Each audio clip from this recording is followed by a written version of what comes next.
ആശ്വാസം നേടാം. ഹൃത്തിനുള്ളിൽ ജീവൻ നൽകും വചനം, തിരുവചനം.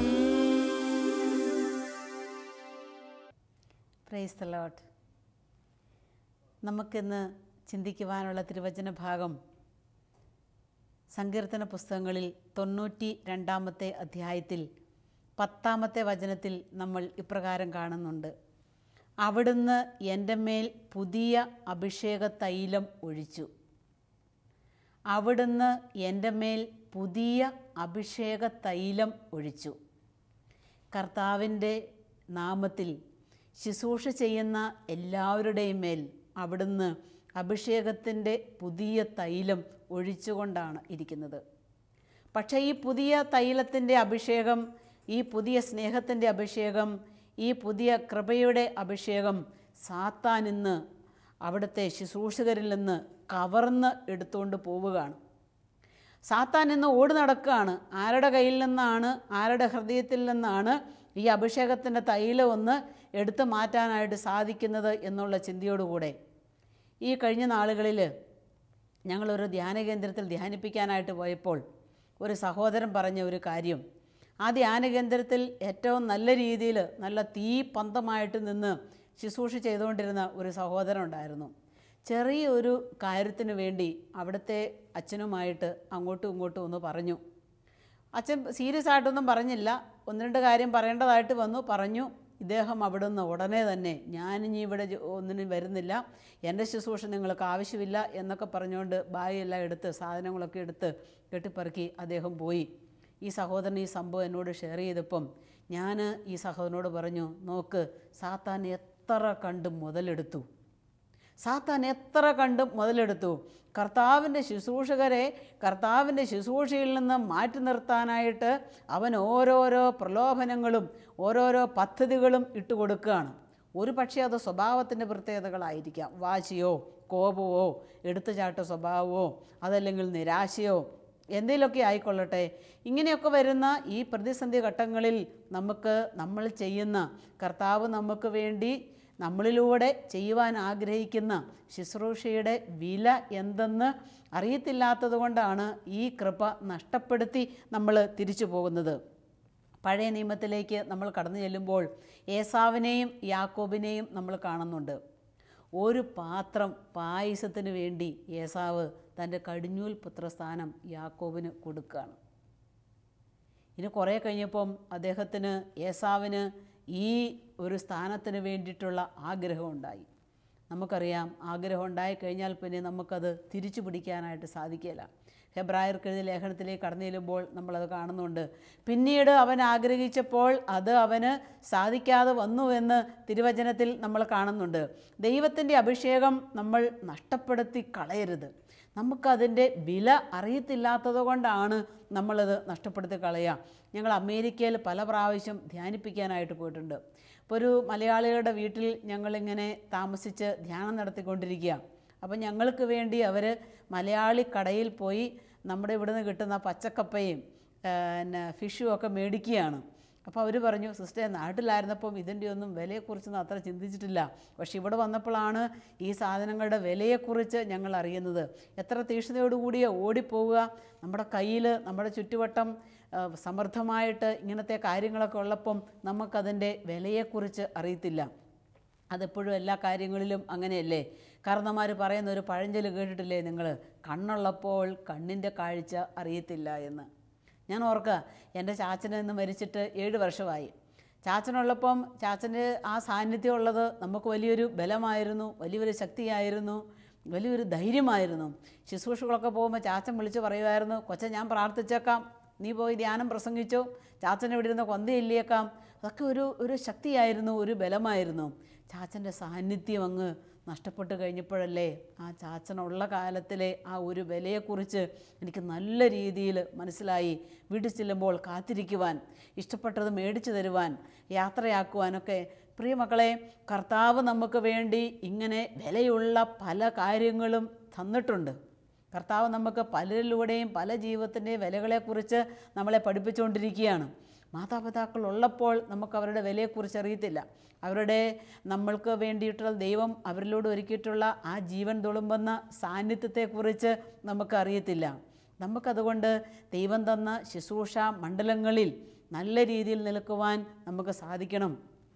ഈ കൊന്തയ്ക്കൊരു 20 രൂപ അല്ലെങ്കിൽ 40 രൂപ വിലയുള്ളതാണെന്ന് ഞാൻ അറിഞ്ഞെങ്കിലല്ലേ അതിൻ്റെ മൂല്യത്തെക്കുറിച്ച് ഞാൻ മനസ്സിലാക്കുകയുള്ളൂ. കർത്താവ് നമുക്ക് തന്നിട്ടുള്ള അനുഗ്രഹങ്ങൾ ഓരോന്നും മൂല്യമുള്ളതാണെന്ന്, ശ്രേഷ്ഠതയുള്ളതാണെന്ന് നമുക്ക് കണ്ടെത്താനായിട്ട് സാധിക്കണം. വിലയും നിലയും തിരിച്ചറിയാനായിട്ട് നമുക്ക് സാധിക്കണം. നമ്മൾ വിശുദ്ധ ഗ്രന്ഥത്തിലേക്ക് കടന്നു ചെല്ലുമ്പോൾ യൂദാസിനെ നമ്മൾ കാണുന്നുണ്ട്. എല്ലാ സുവിശേഷങ്ങളിലും നമുക്ക് കാണാം യൂദാസിനെ കുറിച്ചുള്ള പരാമർശമുണ്ട്.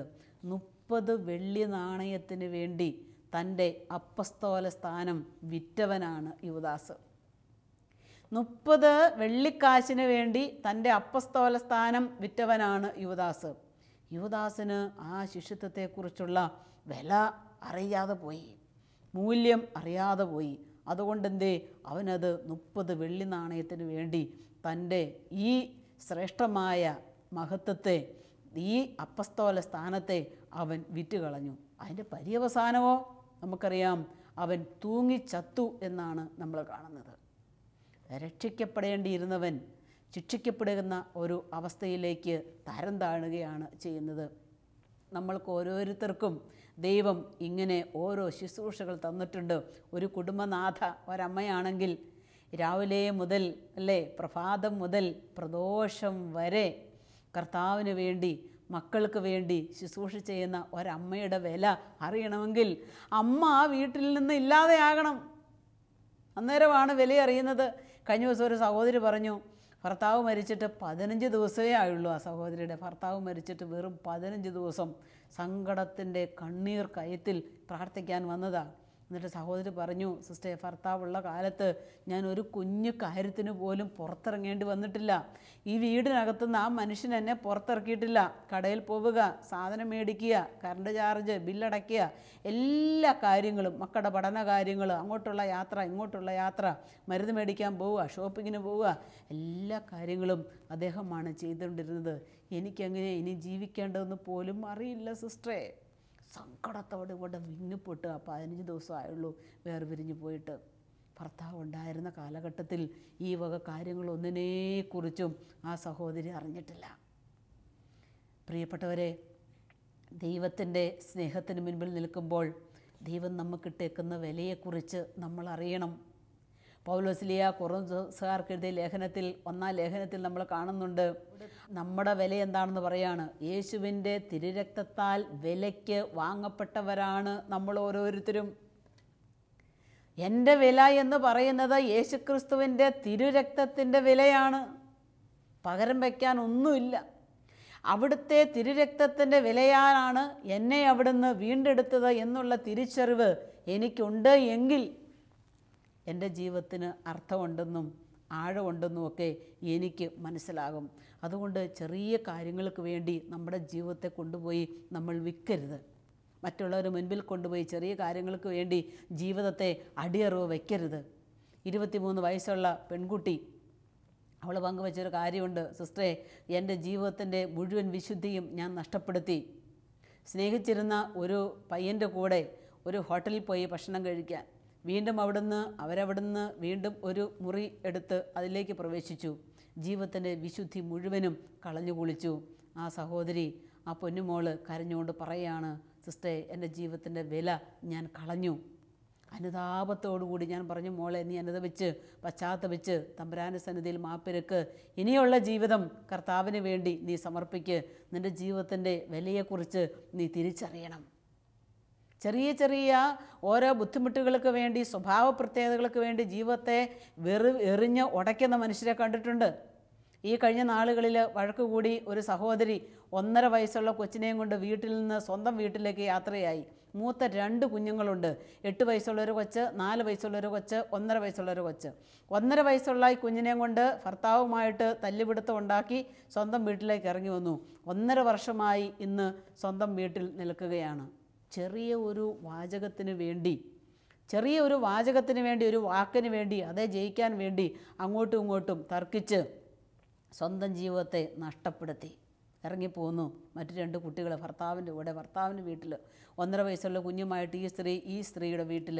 ഇവിടെ നമ്മുടെ ജീവിതത്തിൻ്റെ, കുടുംബജീവിതത്തിൻ്റെ മൂല്യം അറിയാത്തത് കൊണ്ടല്ലേ ചെറിയ ചെറിയ പ്രശ്നങ്ങൾക്ക് വേണ്ടി ഇങ്ങനെയൊക്കെ ചെയ്യുക, ഇങ്ങനെയൊക്കെ ജീവിതത്തെ തച്ചുടച്ച് കളയുക. ഈ ജീവിതത്തിൻ്റെ ശ്രേഷ്ഠതയും മനോഹാരിതയും മനസ്സിലാക്കുക. ദൈവം നമ്മുടെ മേൽ അഭിഷേകത്തിൻ്റെ തൈലം ഒഴിച്ചിട്ടുണ്ട്. കുടുംബജീവിതം നയിക്കുന്നവർക്ക് അത് നല്ല രീതിയിൽ നയിക്കാൻ വേണ്ട അഭിഷേകം കർത്താവ് നിങ്ങളുടെ ജീവിതം കൂദാശ ചെയ്യപ്പെട്ട സമയം തന്നെ അഭിഷേകം തന്നാണ് പറഞ്ഞയച്ചേക്കുന്നത്. വിശുദ്ധ കൂദാശകളുടെ ഓരോ സമയത്തുള്ള സ്വീകരണത്തിലൂടെ ഈ അഭിഷേകത്തിൻ്റെ തൈലം, നമ്മുടെ ജീവിതത്തിന് വേണ്ടുന്ന അഭിഷേകം ദൈവം നമ്മളിൽ നിറച്ചുകൊണ്ടാണ് ഇരിക്കുന്നത്. ഈ ബോധ്യമില്ലാത്തത് കൊണ്ടാണ് ചെറിയ ചെറിയ കാര്യങ്ങൾക്ക് വേണ്ടി നമ്മുടെ ജീവിതത്തെ കൊണ്ടുപോയി നമ്മൾ തകർത്ത് കളയുക. ഇങ്ങനെ ചെറിയ കാര്യങ്ങൾക്ക് വേണ്ടി ജീവിതത്തെ നശിപ്പിക്കുന്നവരെക്കുറിച്ച് വചനം പറയുകയാണ്.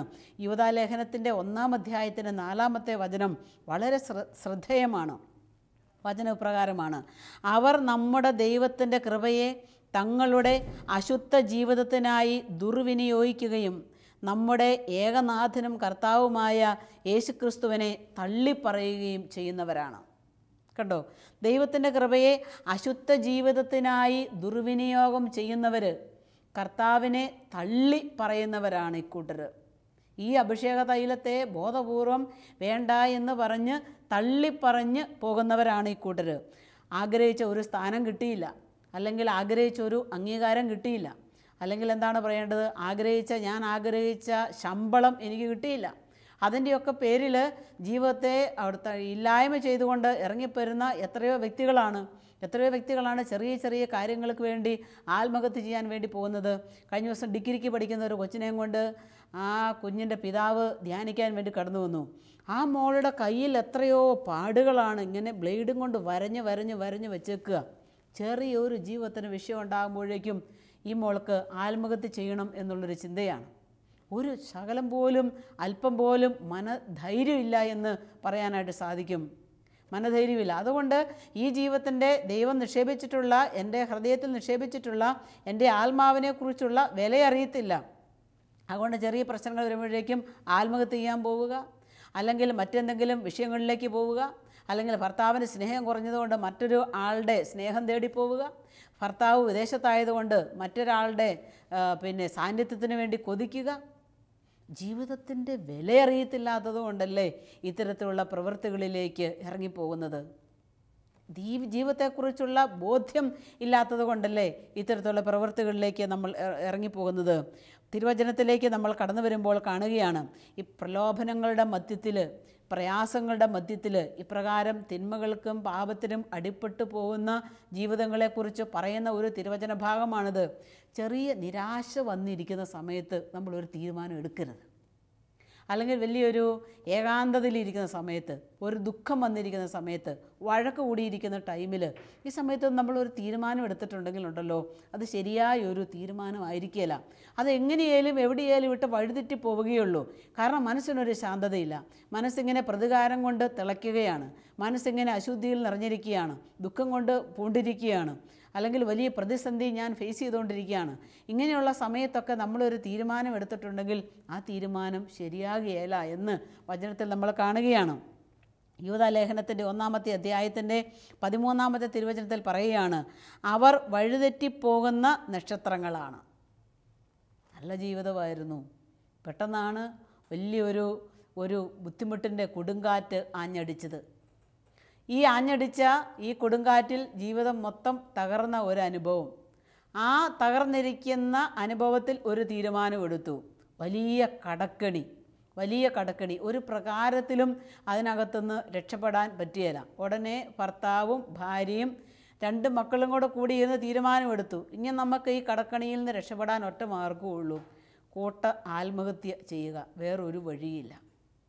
ഇതേ വചനം പറയാണ്, അവർ വഴിതെറ്റിപ്പോകുന്ന നക്ഷത്രങ്ങളാണ്. നമ്മളാകുന്ന ഈ ജീവിതം ശോഭയുള്ളതാകേണ്ടതാണ്. അതാണ് തിരുവചനത്തിൽ നമ്മൾ ആദ്യം കേട്ടത്. ദൈവം ഈ ശോഭയ്ക്ക് വേണ്ടിയിട്ടുള്ള എല്ലാ കൃപാവരങ്ങളും നമ്മളിൽ നിക്ഷേപിച്ചിട്ടുണ്ട്.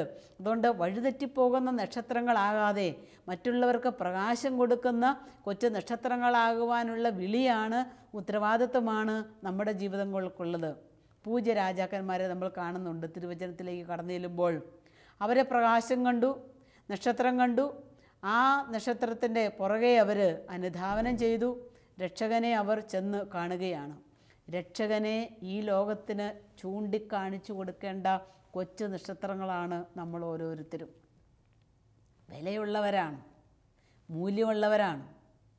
നോക്ക്, തങ്കത്തിനൊപ്പം വിലയുള്ളവരാണ് നമ്മൾ. കർത്താവിൻ്റെ രക്തത്താൽ വീണ്ടെടുക്കപ്പെട്ടവരാണ് നമ്മൾ. അപ്പോൾ മറ്റുള്ളവരെ വഴി കാണിക്കേണ്ട നമ്മൾ വഴിയില്ലാതെ കിടന്ന് അലയുകയാണെങ്കിൽ നമ്മുടെ ആത്മാവിൻ്റെ മനസ്സിൻ്റെയൊക്കെ ശോചനീയമായ അവസ്ഥ എത്ര കണ്ട് ഭയാനകമായിരിക്കും. വഴിതെറ്റിപ്പോകുന്ന നക്ഷത്രങ്ങളാകാതിരിക്കുവാൻ നമ്മൾ പരിശ്രമിക്കണം.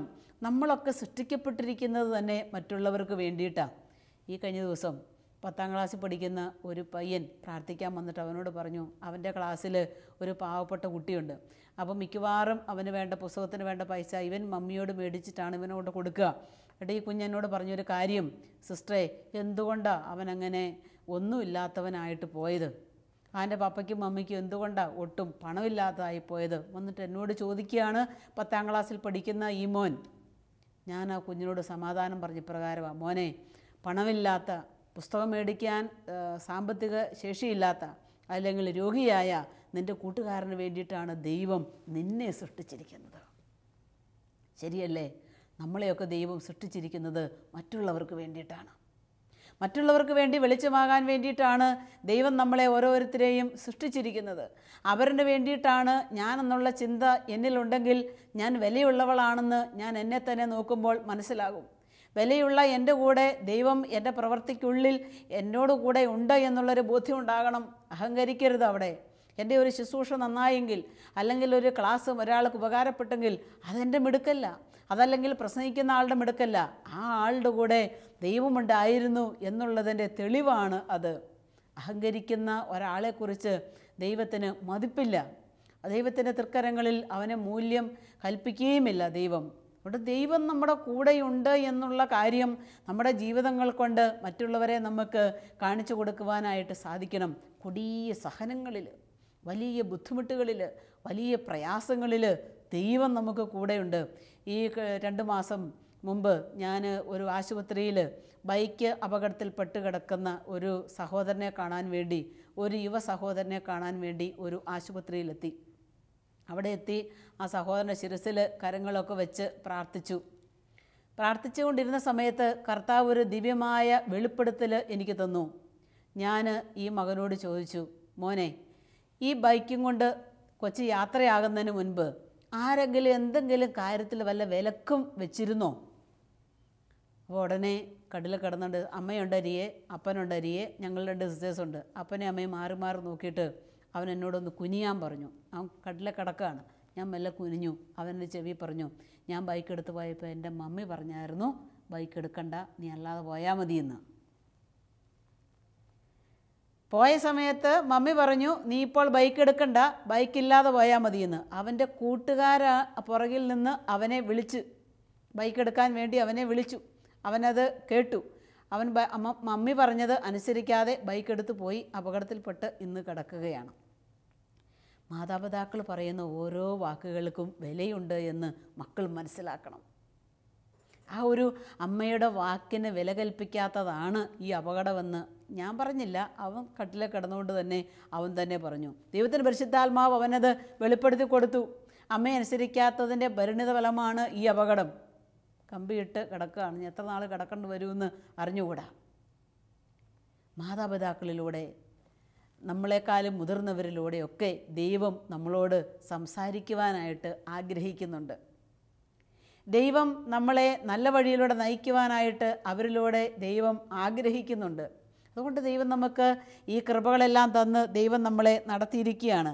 ഈ കൃപ നമ്മൾ പ്രവൃത്തിപഥത്തിലേക്ക് കൊണ്ടുവരാൻ സാധിക്കണം.